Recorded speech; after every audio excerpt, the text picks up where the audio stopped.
আসসালামু আলাইকুম সুপ্রিয় শিক্ষার্থীরা, তোমরা সবাই কেমন আছো? আশা করি সবাই অনেক অনেক ভালো আছো। তোমরা যারা একাদশ শ্রেণীতে পড়াশোনা করছো, যারা 2026 সালের এইচএসসি ও সমমান পরীক্ষায় অংশগ্রহণ করবে, এখানে দেখতে পাচ্ছ 2026 সালের এইচএসসি ও সমমান পরীক্ষা সংক্ষিপ্ত সিলেবাসে অনুষ্ঠিত হবে। এরপর এখানে দেখতে পাচ্ছ বোর্ডের নোটিশ, বাংলাদেশ আন্তঃশিক্ষা বোর্ড সমন্বয় কমিটি 2026 সালের এইচএসসি ও সমমান পরীক্ষার পাঠ্যসূচি প্রসঙ্গে উপযুক্ত বিষয়ের প্রেক্ষিতে 2026 সালের এইচএসসি ও সমমান পরীক্ষার পরীক্ষার্থী ও সংশ্লিষ্ট সকলের অবগতির জন্য জানানো যাচ্ছে যে 2026 সালের এইচএসসি ও সমমান পরীক্ষা জাতীয় শিক্ষাক্রম ও পাঠ্যপুস্তক বোর্ড বাংলাদেশ কর্তৃক 2025 সালের পাঠ্যসূচি অনুযায়ী অনুষ্ঠিত হবে। ঠিক আছে, সংক্ষিপ্ত সিলেবাস অনুযায়ী অনুষ্ঠিত হবে। এখানে বিভিন্ন জন এটা শেয়ার করেছে এই বোর্ডের নোটিশটা। ঠিক আছে, সো আমরা দেখতে পাচ্ছি অনেক অনেক পেজ থেকে অনেক অনেক প্রোফাইল থেকে এটা শেয়ার করা হয়েছে। দেখতে পাচ্ছ কলেজের একটা পেজ থেকেও শেয়ার করা হয়েছে, এছাড়াও বিভিন্ন জন এটা শেয়ার করেছে। এখন বিষয় হচ্ছে বোর্ড থেকে আমরা দেখার চেষ্টা করি যে আসলেই বোর্ড থেকে এরকম কোনো নোটিশ দিয়েছে কিনা। সো আমরা চলে এসেছি মাধ্যমিক ও উচ্চ মাধ্যমিক শিক্ষা বোর্ড ঢাকা এর অফিসিয়াল ওয়েবসাইটে। এখানে দেখতে পাচ্ছ যে 2026 সালের সংক্ষিপ্ত সিলেবাস নিয়ে এখানে কিছু বলা নেই। ঠিক আছে, সো তাহলে আমরা কিভাবে বের করব? এখানে দেখতে পাচ্ছ যে জরুরি বিজ্ঞপ্তি নামে 3 নম্বরে লেটেস্ট নোটিশে যেটা দেখাচ্ছে সেখানে আমরা ক্লিক করব। ক্লিক করলে আমরা এই বিষয়ে একটা নোটিশ পেয়ে যাব। সো আমরা যদি ডাউনলোড এগেনে ক্লিক করি, আমি দেখার জন্য আরও একবার ডাউনলোড করেছিলাম। সো এখানে দেখতে পাচ্ছ পিডিএফটা ওপেন হয়ে গেছে। বাংলাদেশ আন্তঃশিক্ষা বোর্ড সমন্বয় কমিটি জরুরি বিজ্ঞপ্তি, আজকের তারিখ দেখতে পাচ্ছ 14/11/2024 খ্রিস্টাব্দ। সংশ্লিষ্ট সকলের অবগতির জন্য জানানো যাচ্ছে যে সামাজিক যোগাযোগ মাধ্যমে 2026 সালের এইচএসসি ও সমমান পরীক্ষার পাঠ্যসূচি সম্পর্কিত পত্র প্রচারিত হয়েছে, যা ঢাকা শিক্ষা বোর্ড থেকে ইস্যুকৃত নয়। 2026 সালের এইচএসসি ও সমমান পরীক্ষার পুনর্বিন্যাসকৃত পাঠ্যসূচি সম্পর্কে কোনো সিদ্ধান্ত হয়নি। সংশ্লিষ্ট সকলকে এই ধরনের অপপ্রচার থেকে সতর্ক থাকার অনুরোধ করা হলো।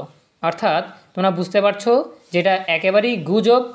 2026 সালের এইচএসসি পরীক্ষা সংক্ষিপ্ত পাঠ্যসূচি অনুযায়ী হবে এরকম কোনো সিদ্ধান্তই হয়নি। ঠিক আছে, এখন আমরা দেখার চেষ্টা করি যে নোটিশটাতে কি ভুল রয়েছে, বা তোমরা কিভাবে একটা নোটিশ দেখলে বুঝতে পারবে যে এই নোটিশটা ভুয়া। সো আমরা যদি আবারও ফেসবুকে চলে আসি, দেখো কেউ কেউ লিখিতভাবে শেয়ার করেছে, অনেকেই হয়তো দেখে বুঝতে পারেনি যে এটা একটা গুজব, এটা একটা অপপ্রচার, এই জন্য কেউ বুঝে না বুঝে এটা শেয়ার করে দিয়েছে। এটা আসলে শেয়ার করা উচিত হয়নি।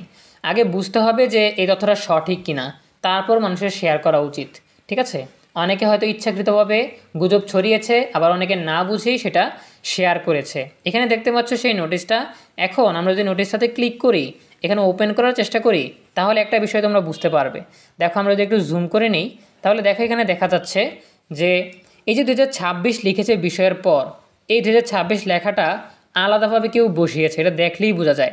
দেখো সালের এইচএসসি ও সমমান পরীক্ষার পাঠ্যসূচি প্রসঙ্গে এই ফন্ট বা এই লেখাটা যেরকম, 2026 লেখাটার ফন্ট একটু আলাদা না?